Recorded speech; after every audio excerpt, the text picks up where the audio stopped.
Welcome back to the Ronny and Ernie Show. I am Ron Williams. I'm a sommelier and wine specialist, and I am Ernie Zahn. I'm a filmmaker, and I do other things as well.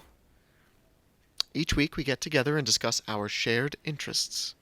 And despite our very different lines of work, it's our shared interests that give us an opportunity to collaborate on various projects. So sometimes we'll talk about those things on this very podcast. Yeah, right here and now, in the Right present here day, on as this they say. podcast. Yes. Yeah, How are you doing today? I'm doing okay. I made risotto with asparagus last night. Yeah? How'd it come out? Yeah, it came out fantastic because I had the idea to oven roast the asparagus before adding it. Usually I'll wash the asparagus, cut them into small pieces, and add it right to the risotto about like 8 minutes before it's done cooking, right? Mm-hmm. But then it's just basically like the steam from the water from the risotto cooks it. But by roasting it in the oven first and then adding it just at the very end, there was this like, they were a little blistered, and there was a little bit more like caramelization there because it was just olive oil and salt. Hmm. Delicious. Delicious. Delicious. And where is that recipe? Oh, If it's somebody in my else would like to recipe cook it? book. Yeah. The free booklet it's a PDF available right on the front page of my website, thebon-vivant.com. Yes. And we have several recipes on there, all geared towards simple ingredients, low cost bulk ingredients typically. Hmm. Things that just are helpful, especially now that we're all in quarantine. What are some very simple recipes that are also delicious that you can put together to make the best use of sustaining yourself during this crazy time? Crazy COVID. COVID crazy time.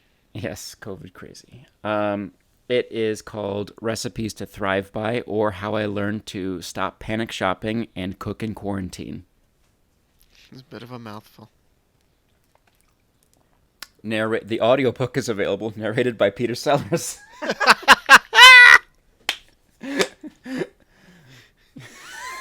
That's the abridged version.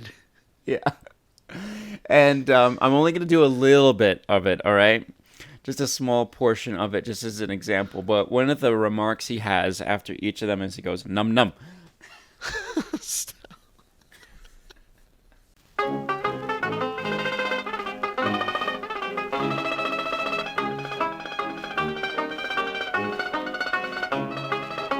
Let's also talk about a new initiative that we've done together, which is an Instagram campaign for the Bon Vivant. Yes. And can you re-summarize what we're doing right now? Yes, we are selecting a series of wines that will be posted with their details so you can really hone in on your tastes.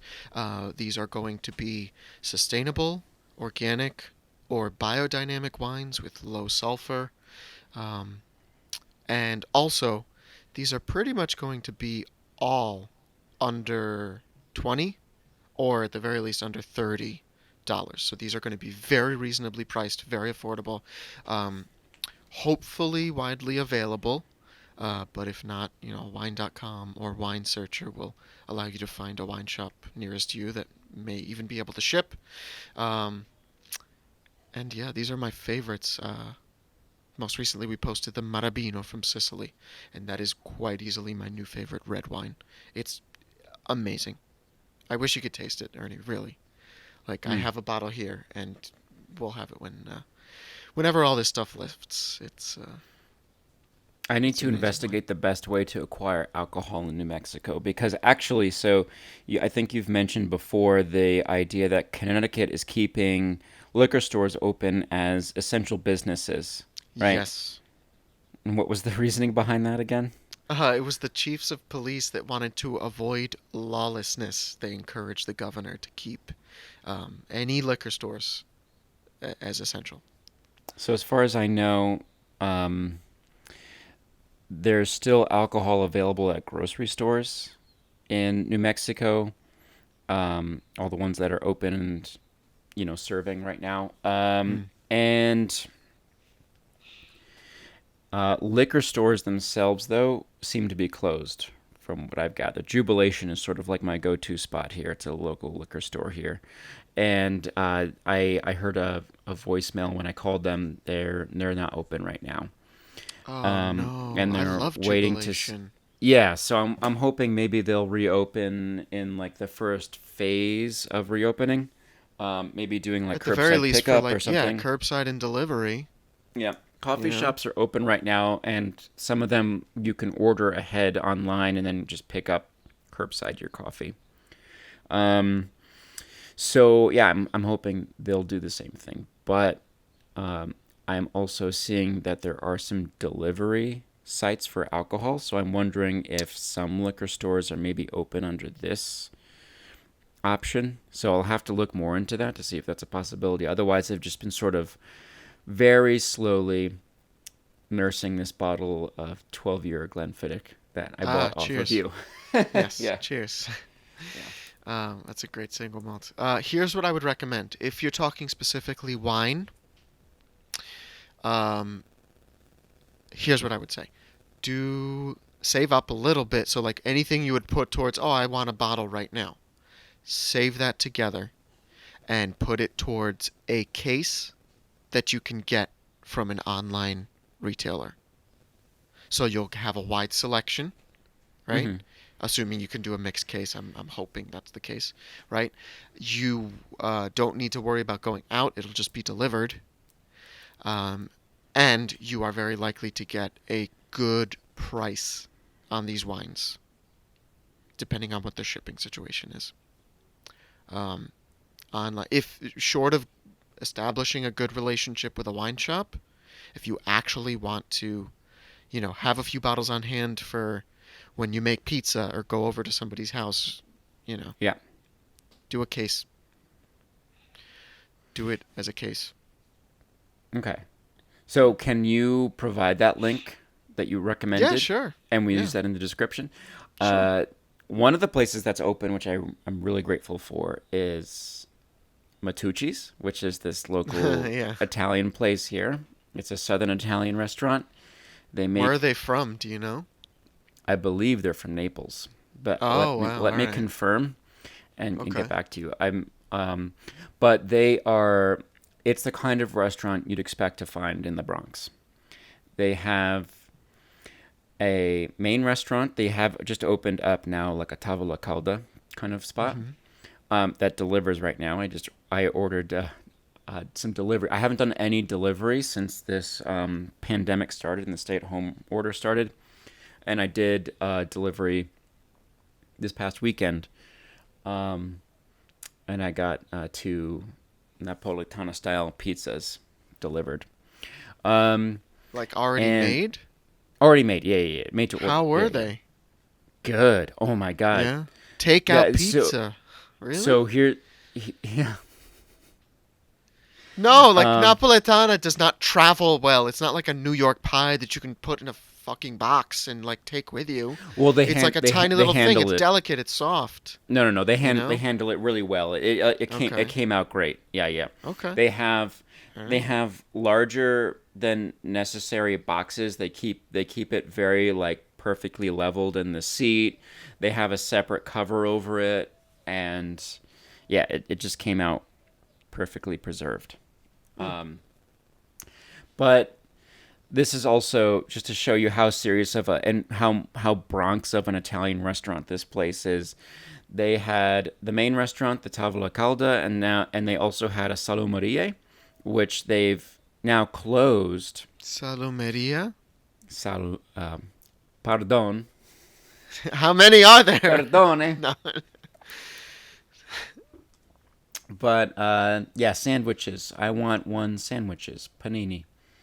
Um, So they closed that though, and they've turned it into a production facility, so you can buy goods straight from the counter at the restaurant now, Oh. instead of This is not COVID related. This was something they decided to do. Instead of having one storefront to buy fresh bread and they cure their own meat and stuff like that. So instead of buying that at its own storefront, you can buy that all at the same counter at the main restaurant. And there's a display case there at the front desk.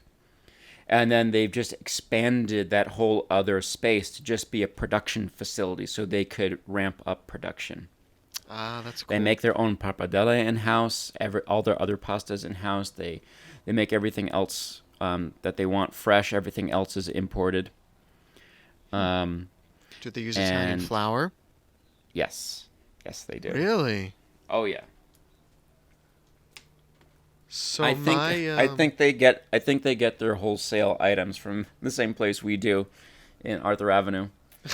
Tidal Brothers delivers and ships. Yeah. My for some reason my aunt bought a 65 pound bag of doppio zero, a double zero Italian flour. Wow. In the panic of COVID, and so divvied it up, contactless, divvied it up to share amongst her sisters, and Uh so huh. we have a gigantic tub of this doppio zero flour, which double zero flour from Italy is it's still wheat, but it's well, first of all, not GMO because there are no GMOs allowed in Italy, right? In Europe, there are no GMOs. Right. So the flour I feel like is just better for you, but it's a little finer than all-purpose. The protein Oh, content is going to be pretty much the same, but I made pancakes with it the other day for nice. Mother's Day. Yeah. Oh my God. They were the like softest, fluffiest pancakes I have ever made. So there is something to be said about using like flour from Italy. Like it is. Is that something you got at Title Brothers, or that your aunt got at Title Brothers? I think so. Yeah, I think they have Italian double zero flour from Tidal, so you can order I that. think just because we're both huge advocates for that place, we should put that in the description as well. Okay, yeah, sure, yeah, do it. um, They have some yeah, fantastic stuff. I bought more olives than I could handle, and I'm an olive fiend. And I didn't realize there It's was a a lot of limit. olives. Yeah, Yeah. there. It kind of gets to a Um, point where it's like, then you don't have the kidneys of a cat. no, and I also bought a gallon of cold pressed olive oil from them, Ah, Sicilian olive oil. good stuff. Hmm. So, oh yeah, and oh my god, that Parmigiano-Reggiano, I used that. I made a risotto the other day as well, Yeah. and I used Ooh. that. And I am going to make you.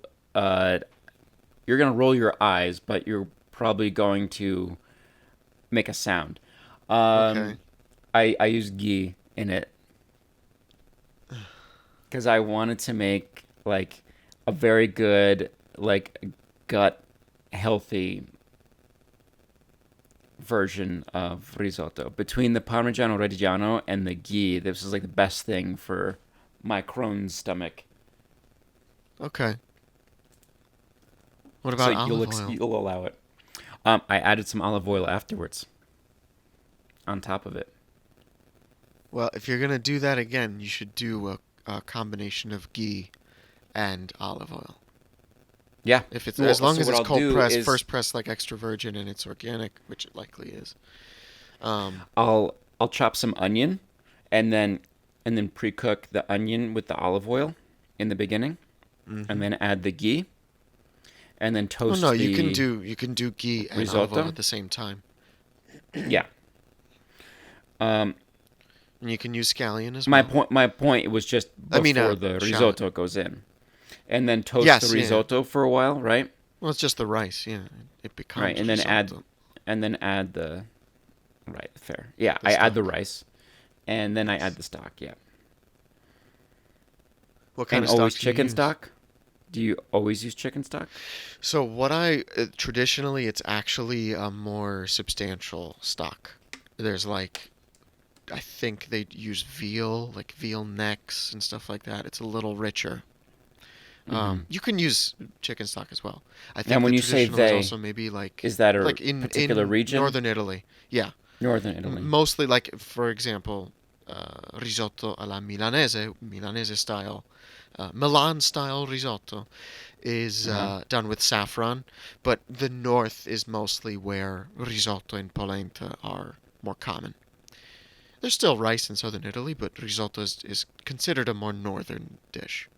Where's it grow? In the north, In the they north. grow it in the Okay. north, like Piemonte, Lombardia. What are the carb options? Let's set aside pasta for a second, right? So we're talking about polenta and we're talking about Yeah, rice in the yeah, north. What yeah. are the carbs in the south? Um, in the south, it's more pasta. Uh huh. It's a lot more pasta. It's also a different style of pasta. In the south, it's more grano duro, so hard grain, semolina, right? Mm-hmm. Durum wheat. And in the north, so like in Bologna, if you're gonna Mm-hmm. make like tortellini, stuff like that, it's more soft wheat. It's the like the what we call wheat, our wheat, the like winter wheat Uh huh. versus the durum semolina. So What about? it's a different thing. Okay. Potatoes are a thing as well, but Yeah. that's more so. It's definitely considered more of an ingredient rather than you're doing just plain potatoes. Like you're making gnocchi, you're adding potatoes into the pasta dough, Mm. right? It's very rarely is it like the British like shepherd's pie or fisherman's pie where like the mashed potatoes are part of the dish.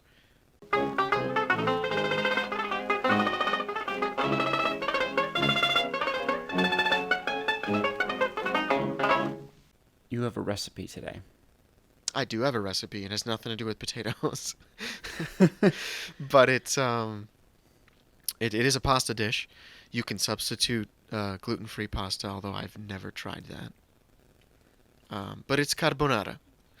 And a lot of Roman chefs will say carbonara is not a recipe.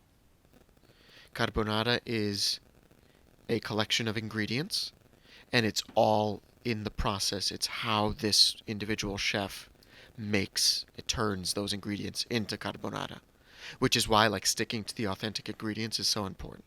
You can change them, but then don't call it carbonara. Call it something else. It's your own creation. Carbonara should never have cream.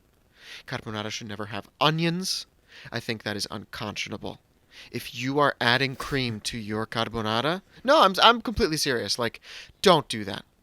Adding cream to carbonara, you are artificially making the sauce for the pasta creamier because you lack the skill to do it without the cream. It's not that hard. You just need to follow like just a very set series of procedures. Have you ever So the made Parmigiano carbonara?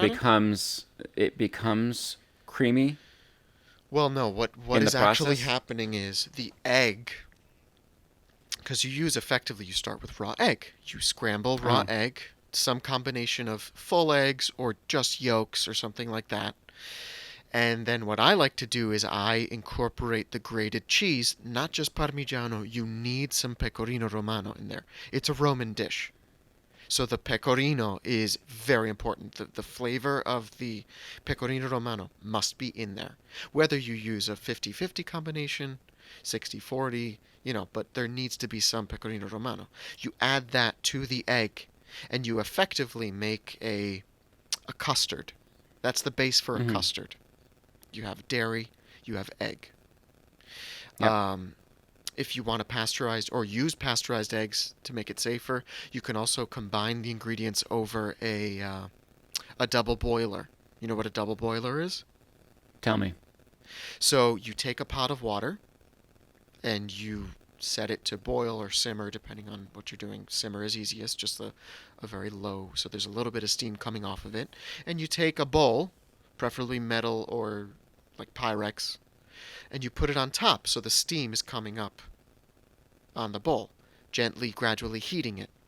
And if you beat the eggs over that, you have a gentle pasteurization and you don't risk getting salmonella. but it's not like cooked the eggs. It just gradually brings them up to pasteurization temperature, like 135 Fahrenheit, I think. So then they're safe. And you use guanciale, not pancetta. You can use bacon. And If so, if yeah, so I had a question about that with bacon. yeah, You'd yeah. want to cut it to the consistency of like pancetta, where it's more like diced.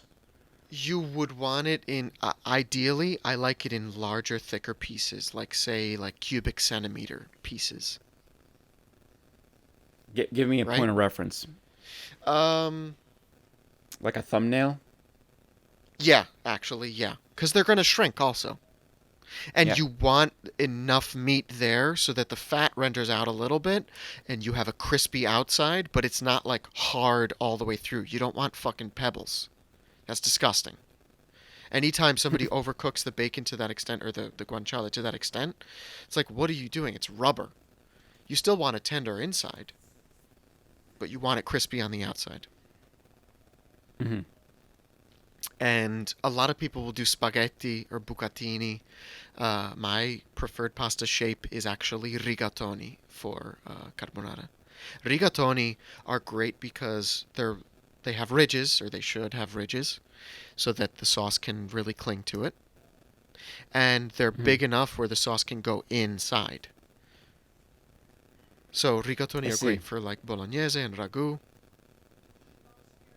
Uh huh. Yeah. Would you ever have you ever attempted carbonara? I have never attempted the You've carbonara. never No. attempted carbonara. Well, carbonara is an issue No. for me because of the black pepper. You kind of need black pepper, and black pepper doesn't agree with me. Hmm. What would you do instead, or you would omit I it, or you omit would just it. put up Yeah, with I it? omit it. It's not the same recipe, but like I am pretty allergic, like gastrically, to black pepper. It's So not pleasant. you would never order it if you went out because you No, couldn't. I can't take that Yeah. risk. Like I have Yeah. ordered it, and I have severely paid the consequences. Black pepper is tricky because it's such a sneaky ingredient Mm-hmm. when you're ordering from somewhere because black pepper could have been added at At the any end or in stage. the Yeah, process, or yeah. one of those ingredients when introduced to the rest of the dish could have already had it with it. There's so many ways in for it, and it's such a, yeah, it's so sneaky. Yeah, that's why I cook at home I'm mostly. I don't eat out I'm much anymore. yeah, I'm grateful I don't have a sensitivity like that. But yeah, I can't imagine. And you have a cilantro aversion. Yeah, but it doesn't do anything to me. It's just that it tastes like soap, and it's hereditary. I have no control over that. Have you developed a taste for soap? Not at all. So yeah, it's not coming into play with your Taco Tuesday anytime soon. Then Nope.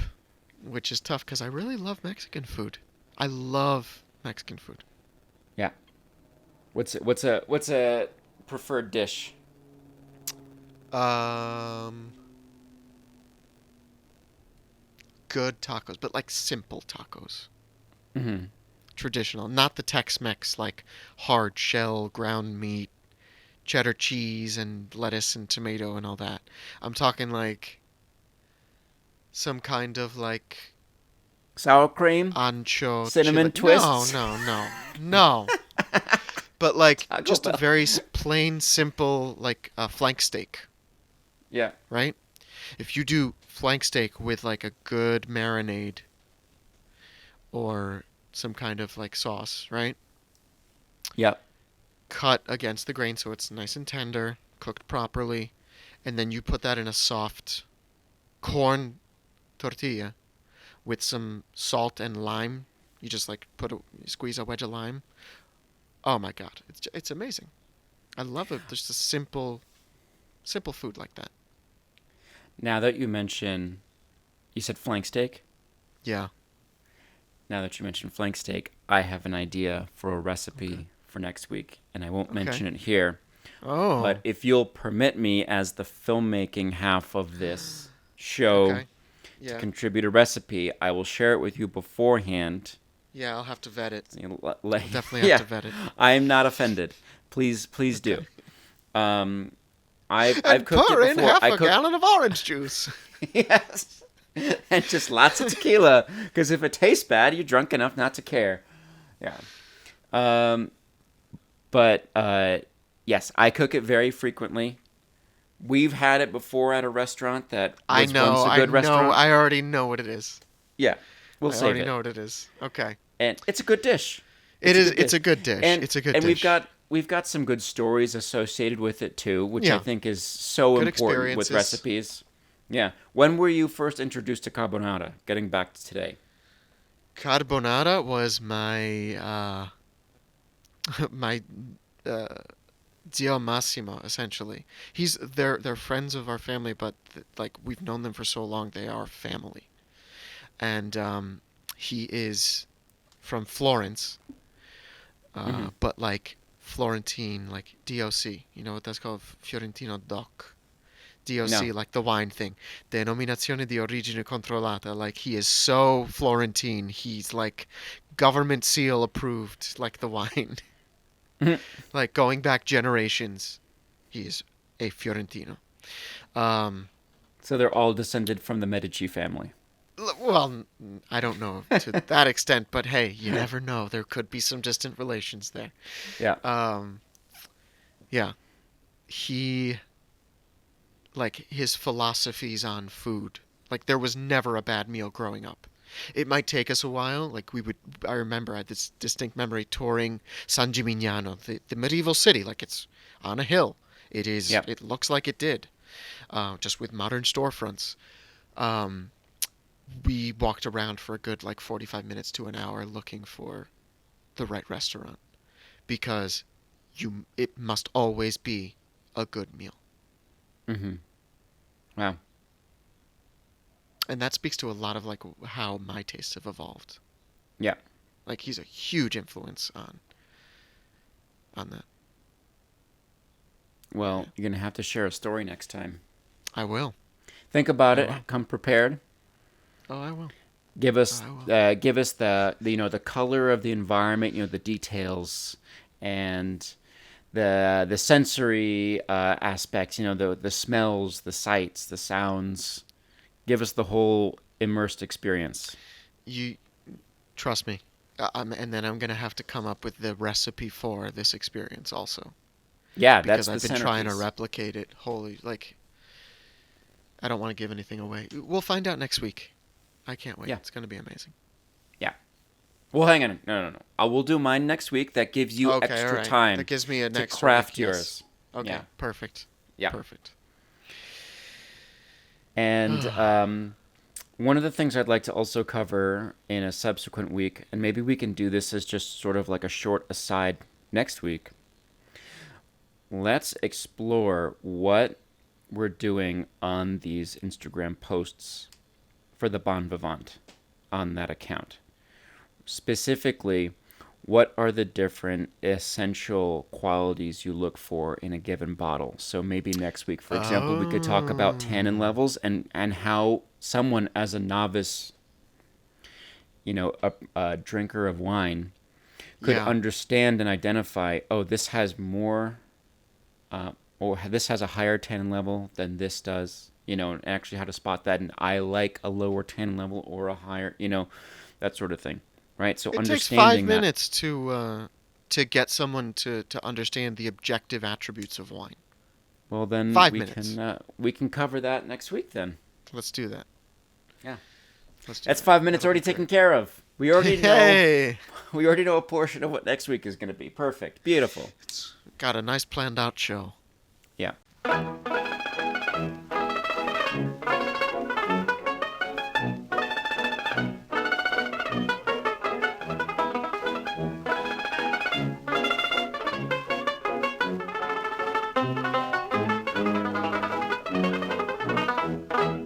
Have you watched anything recently?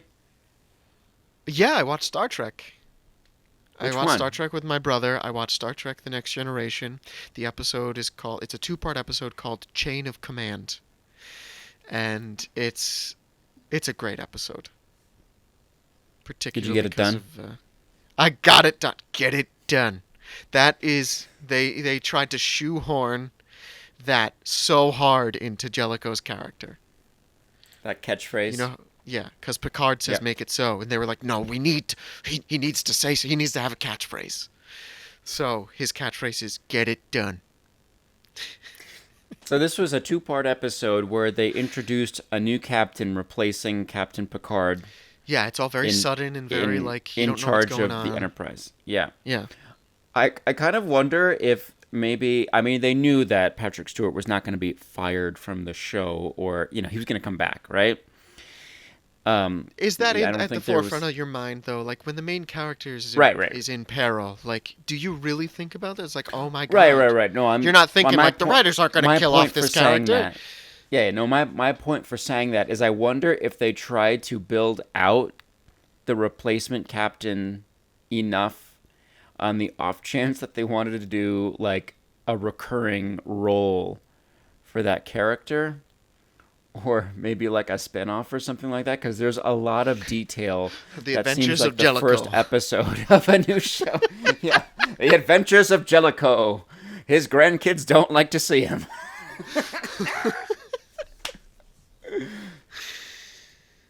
Yeah. Because they actually like go into like they allude to Counselor Troy detecting that he's not very confident of himself, like he doesn't know what he's doing, Yeah, right? But he's a and fucking sociopath. They play him as a sociopath. he had permanent like impressions on the characters, like start all the old Star Trek shows used to do this. I don't like it's so funny that Star Trek would take on the role of being this future forward progressive, we live in an egalitarian world kind of sense, and they always put an attractive woman in a cat suit, right?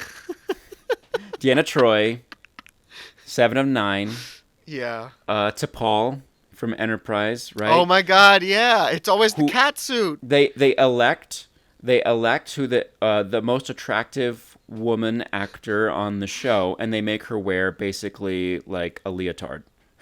What I And do like about Next Generation is that Counselor Troy eventually does start wearing the uniform.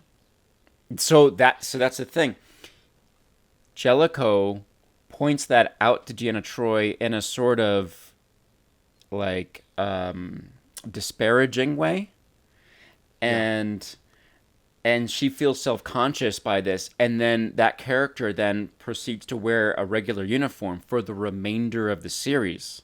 It's from that episode on, or Yeah, because that's does like she season take 6 or something by then. Yeah, but doesn't she take the commander exam thing? Right. And The so command exam? yes, When is it? When so does she that takes happen? she well, I think what she does is, I don't know if she takes the exam or she decides that she's going to explore the possibility of taking it, and then does like trials with Riker. With Geordi and Riker. Oh yeah, that's right. Yeah. I don't remember which it is, but that was because of a different episode where she's trapped on the bridge with two other officers, and everybody's spread across different parts. There's some major accident on the ship, like we're down to like auxiliary power. A lot of things aren't working. Yeah, Doors yeah, are yeah, yeah, yeah. sealed. Yeah. Everything's people are I trapped in think I different parts, remember this. and she's stuck on the bridge with an enlisted officer, or rather an enlisted crew member who's not an officer, and then an ensign, which is sort of an entry level officer rank, right? And they're trying to determine leadership, and no one stopped to think that, oh, wait a second, what's Counselor Troy's rank? Because she's always taking I on the think I role remember of this. emotionally aiding people, but she's actually a lieutenant commander. If Yeah, isn't doesn't she's Data say she's that? I think in one of the top five first lines of command after the captain. She's second officer, isn't she? Data is second Data's second officer. officer. Data's second officer. So Then she's next Geordi. in line after Well, actually, Geordi may not be because he's Jordy's not on the bridge. a He's a lieutenant commander. oh yeah, you're Worf is right. lieutenant. And then Worf Worf gets the promotion. Worf doesn't get command. It doesn't get a command rank until he goes to DS9. But So she has that experience where no one really thought to think of her as a leader, and she also maybe didn't think of that herself. Yeah. Well, she Yeah. didn't. She didn't expect to be in this kind of situation where her opportunity to command would be during such a desperate and dire situation, and she had to rise to the occasion, and Yeah. that made her realize there's more to what she's um, there's more to her career, and there's more to her life that she hadn't appreciated, or maybe was not given the space to appreciate before. In either case, that was an interesting thing that Jellicoe contributed to the show by. I don't think he did it in like a socially diplomatic way, but I think it's in some way kind of contributed to that shift. And yet they still made women wear cat suits for the other shows. 7 of 9. Yeah. I think that the other characteristics was 7 of 9 and T'Pol were not Starfleet, right? They were not That's enlisted true. Yeah. as officers. So like, Yeah. let's just put you in a bikini. I don't know what to do with you. Which is so absurd. Say what you want about the newer shows, but they don't have her in. She's not running around for the last 40 years or whatever in a cat suit anymore. No, she's yeah. She's wearing She's looking a clothes. little more human. She's wearing clothes. She has pants and a shirt and jacket and yeah, like Yeah. like everybody else. I think about the decision to oh no, rather I think about the choice of having the decidedly most attractive woman on a given Star Trek show to be put in sort of like a skin tight outfit. And I wonder if that's something that started after Gene Roddenberry passed away. Because I remember one of the things that Oh. he put into TNG in the early seasons was neutralizing gendered clothing. Like it didn't matter if you wore pants or you wore a skirt, it's just something anybody could wear. Do you Huh. remember seeing that in the earlier episodes where men would wear The skirt almost thing. kilt like Yeah. uniforms? Yeah. Yeah. Yeah. Yeah. Yep. Or I maybe it was remember just that. Scottish crew members. Like maybe.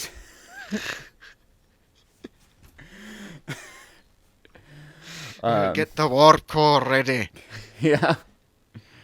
Um, but I think it was just this idea that these are like gendered conventions. They're not like our biological destiny to wear pants or to not. And I think that kind of fell out of favor when he started becoming less involved in the series and then ultimately passed away. I wonder if that was his original contribution, though. And I think that would be an Maybe. interesting thing for them to explore in these newer shows, especially since we're in a more progressive state than we have been any other time. Why can't Patrick Stewart pull off a skirt in Picard? Huh? I think that's a good point. I think that he could. I think he could pull off a skirt, and I I would don't love think it it if he fits was with just singing the operetta character. music throughout the entire season. You know. Like he Let me does ask you with a Mark. question though. Yeah. Do you know Gilbert and Sullivan? I have not had a chance to meet all the new crew members, sir. The composer's wolf. Just follow my lead. A British tar is a soaring soul, as free as a mountain bird. His His energetic fist energetic should be fist should be ready ready to to resist resist a a dictatorial dictatorial word. word. It was too low. His Why'd nose you should choose it pad. so low? Mine? His nose should pant and his lips should curl, That's his cheeks because should it's flame and it's his brow should fill. Because you're singing it like Gimli from Raiders of the Lost Ark. exactly. That's not your range. You are not John Sir Reese. Jonathan Rhys Davis. Yeah, whatever his name Yeah, is. You're a ready? baritone. He is Baritone? decidedly a baritone. A dictatorial word. No, His no, no, a nose little should higher. pant and his lips should. A little Okay, higher? A fine. little higher? Yeah, a little higher. Yeah. His nose. Tic-tac-toe. No, not an octave. You don't need to sound like Mickey Mouse. His nose should point to the and his lips should curl. Okay. I think that just about covers it. Unless you want to sing it like That's Mickey Mouse. That's Mickey Mouse touching the hot stove as he Oh my God. sings.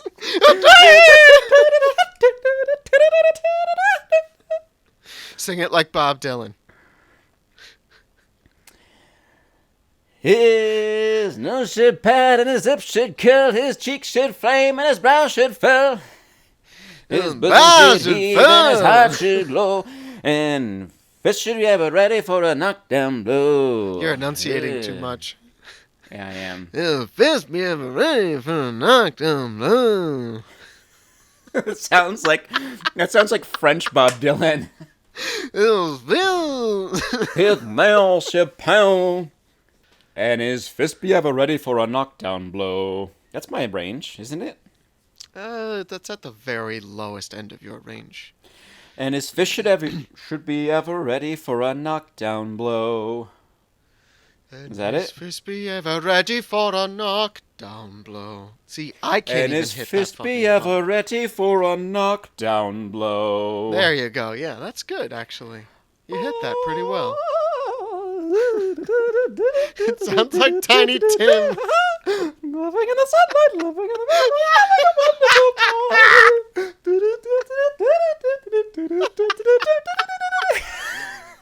Jesus Christ. Laughing in the sunlight, loving in the moonlight, having a wonderful time. Those aren't even the right fucking words. Oh, day. Sounds like... Ask me It what sounds comes like- after C. It sounds... Ask me what comes after C. What comes after C? D.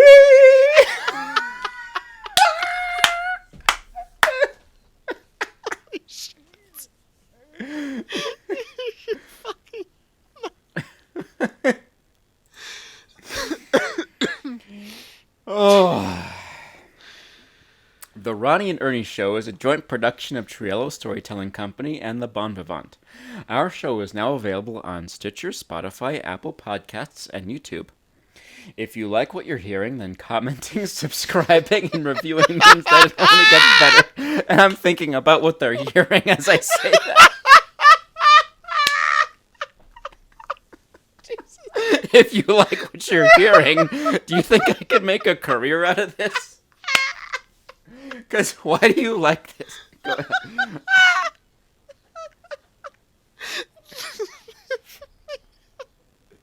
I need a minute. I can't.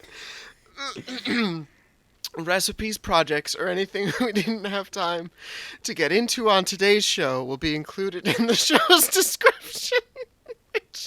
And at each of our sites, you can't can also imagine. take a look at what we're currently up to and check out some of the amazingly talented people with whom we collaborate. What is the show's description going to be? How do you describe this? It's a very good question. I think I'm just going to put a smiley face. Just smiling. And D.